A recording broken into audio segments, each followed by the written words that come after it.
Yan nga yung dapat tinatanong. Hindi yung confidential pa. Alam din na nga confidential, tinatanong nyo pa in public. Kasi eto nga, sabi ko nga magkano lang yung confidential pa na sinasabi nila na kay BP Sara Duterte? 250, 300. Di ba iba kasi yung lumalabas sa balita Pero alam nyo ba kung magkano ang sa presidente? 4.5 billion. Hindi tinatanong yun. I respect that because it is a confidential fund and it must be used, di ba? Para ho sa proteksyon ng ating bayan. I do not question that. Kaya lang, yung bang ihiwalay mo, ano mo lang, in other words, ang kini-question mo lang ay iisa, yung pang hindi ganun kalaki na confidential fund, doon pa lang malaking katarantaduhan na yun. Hindi talaga sila for the truth. They are to destroy the image of BP Sara Duterte. At naging naging, alam mo yun, isang malaking piyesta, katatawanan na yung nangyayari. Napanood ko. All your favorite brands in one Autodoc app. Use filters for a quick search. Kung nga yung interview ni dating ombudsman na si Conchita, di ba? Ni Ma'am. Alam mo, pinanonood ko yun. Ano ito Pinklawan to doon, dilawan ito noon. Pero kahit siya, natatawa na lang doon sa Quadcom. Kasi alam mo naman po natin, katawa-tawa na ginagawa ng Quadcom. Katawa-tawa na, wala na pong kwenta. Nauubos na. Mantakin mo tuwang-tuwa pa sila, Quadcom yun. Ibig sabihin, 4 na komite. Mantakin mo, 4 na komite ang nakafocus para lang siraan ng mga Duterte. Para lang i-impeach si Duterte, si BP Sara Duterte. VP, hindi pa. Baka mamaya Madam Fernando.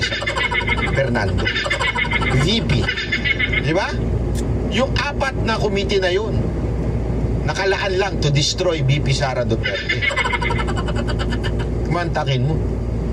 Ang laking waste of time, waste of resources, and especially waste of money just to bring down the image of BP Sara Duterte. That's why etong call ng iglesia, panalo ito. Palakpakan natin. Alam nyo, nakakatuwa. Nakakatuwa ho itong mga pangyayari na ito. At meron pa ho tayong isang balita na ibabalita sa inyo. May balita ako. Alam nyo kung ano? Susundan ko sa isang video. Pero yung balita na yun, ipapatawag daw, di umano, allegedly, baka si Maris Racal sa Quadcom. Gago! Pag-uusapan natin yan sa susunod na video natin, yung issue ni Maris Racal at ang ekonomiya ng bansang Pilipinas. Pag-usapan natin yan. Okay? So ayan po muna ang ating balita. Ako po si Banat Bay. Maraming salamat po.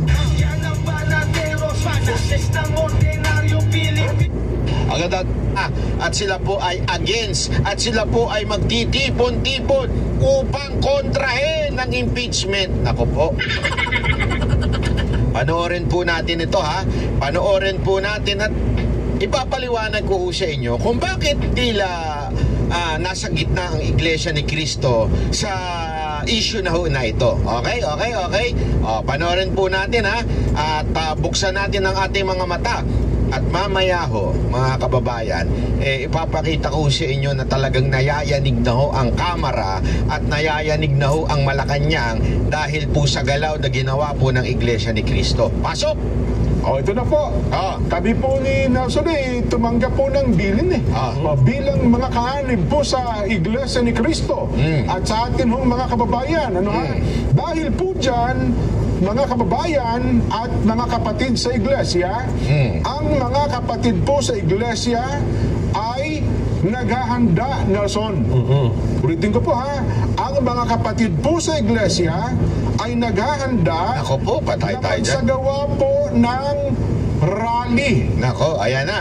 Sa gawa po ng rally upang ipahayag sa lahat ng mga kinauukulan na ang Iglesia ni Cristo ay pabor.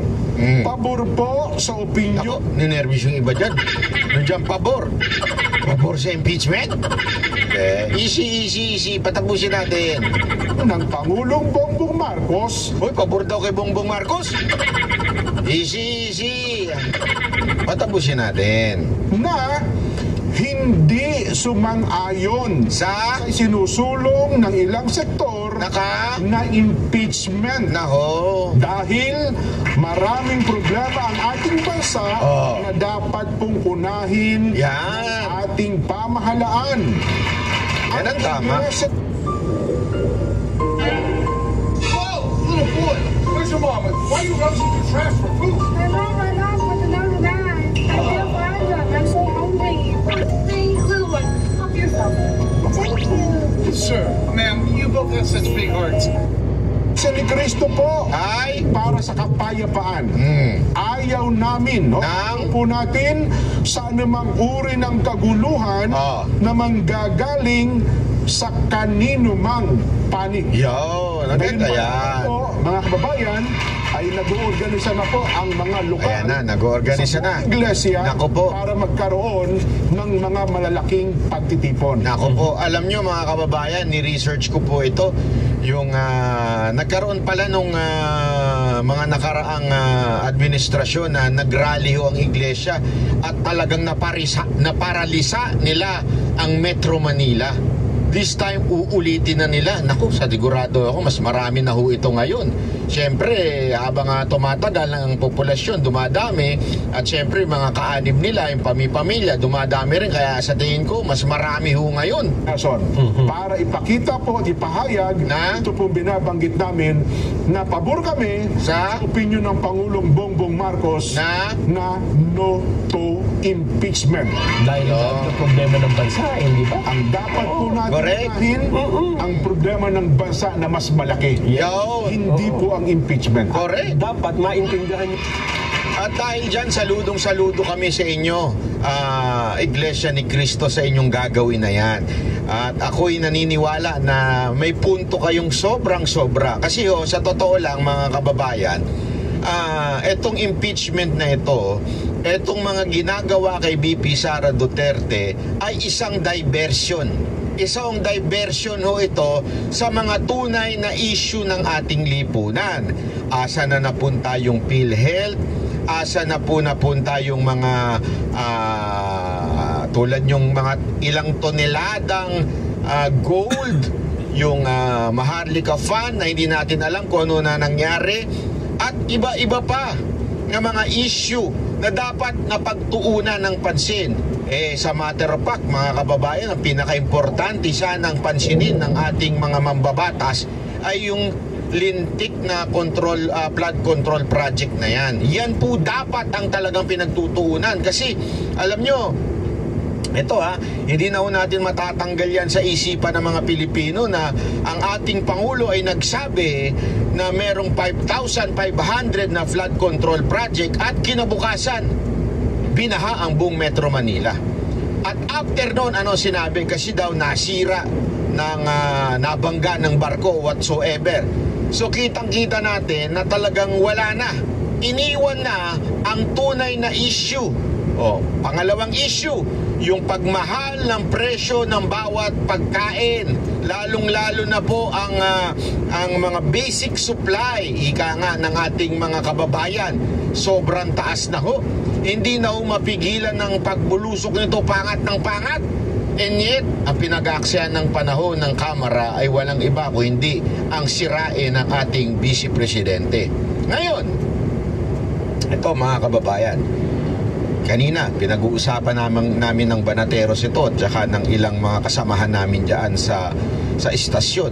At pinag-uusapan nga namin, bakit kaya sinabi nila na sila po ay sumasang-ayon at sumusuporta sa statement ng ating Pangulong Marcos. Alam nyo, napakaganda po nun. Huwag po nating isipin na sila po ay nagpe-playing safe. Hindi ho. Napakaganda nun kasi malalagay sa kamay ng ating Pangulo kung magkaroon ng impeachment. Sa madaling salita, parang nacha-challenge. Macha-challenge ngayon etong si Pangulong Marcos dahil pinagkatiwalaan siya ng Iglesia ni Cristo na hindi niya pahihintulutan ang impeachment. Kasi kung wala siyang binitawang ganon, ang pag nagbitaw ang Iglesia ni Cristo ng we are against impeachment, ang dating lamang po nun, sumasali sa politika ang Iglesia ni Cristo.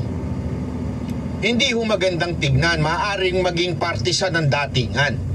Pero ito, ang sinasabi ng Iglesia dito, Pangulong Marcos so suporta kami sa iyo. At ang sinabi mo, hindi matutuloy ang impeachment, walang mangyayaring impeachment, that is just a waste of time. Therefore, fulfill what you are saying. Therefore, use your influence para hindi gumalaw ang impeachment mula sa Kamara. It is also a challenge.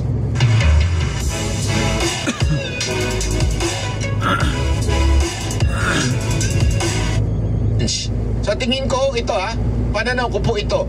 Challenge ito na how strong ang ating presidente. Kasi ngayon, mantakin mo, sinabi na niya, walang impeachment, dapat hindi yan kasi unimportant yan, bla bla bla. And yet, pinababayaan sa baba o sa House of Representatives na gumalaw yan. Tandaan po natin, wag na po tayo maglokohan, wag na po tayo maggaguhan na independent ang Kamara sa executive o ang legislative independent sa executive. Malaking katarantaduhan po yan. Kahit kanino nyong itanong na political analyst o kahit kaninong media personality nyo itanong o kahit sino man, hindi totoo yan. Yan ay nasa papel lamang. Pero hindi gagalaw ang Kamara nang walang basbas ng Malacanang. Kaya nga, di ba, sabi nga ho ni Panelo, ni Attorney Panelo, sinasabi niya, yung statement ni Marcos na yan po ay para lamang masabi na hindi siya ang mastermind o hindi siya ang utak ng impeachment. Naghuhugas kamay, ika nga. Ngayon, mga kababayan, dahil sa binitawan ng Iglesia, malalagay ngayon sa alanganin si Pangulong Marcos. Kailangan niyang panindigan yung sinabi niya. Kasi alam naman po natin ilang instances na nagsasalita siya at iba ang nangyayari sa ground. Kasi nga, may mga hindi sumusunod sa kanya. Lalo na dyan sa Kamara. Kasi yan din na sinabi niya sa ICC. And yet, bakit dire-diretso ICC? This time, he has to stand up sa kanyang sinabi. Or else, eto yun kaya nga ang ganda ng bitaw ng INC. Or else, para niyang binali sa harapan ng lahat ng taong bayan, lalong-lalo na sa INC, yung kanyang binitawan na wala dapat impeachment. Na hindi dapat magtagumpay o mag-push through ang impeachment. Kaya nga ako naniniwala na yung mga kaganapan ngayon dapat nating manmanan. Kasi ngayon, nagkaroon daw ng matinding pagpupulong sa Malacanang ang Kamara at si Marcos. Bigla-biglaan ito Kung independent sana talaga, kung totoong independent ang Kamara sa Malacanang o sa executive branch, wala nang ganyang pagpupulong-pulong po na yan. Alam naman po natin kung sino ang nagbasbas kung sino yung binasbasan ng presidente na maging speaker, yun ang nagiging speaker. It only happened once na nagkaroon ng independent ang Kamara, which is yung panahon ni Pangulong Duterte. Bakit kanyo? Yung kanyang piniling speaker napatalsik eh. Oh. 'Di ba? Nung panahon ni Gloria at ni Alvarez, doon lang nagkaroon ng independent. At the same time, yun daw, may galaw pa ng ni BP Sara Duterte nung time na yun. So, ibig sabihin, kahit pagbalik-balik ta rin mo istorya, kahit paulit-ulitin pa nila sabihin na independent ang Kamara, malaking katarantaduhan nun. Tanga lang ang maniniwala doon. Hindi, walang biro. Tanga lang ang maniniwala na independent ang Kamara sa galaw ng Malacanang. Ayun ang totoo. 100%. Kaya nga ngayon,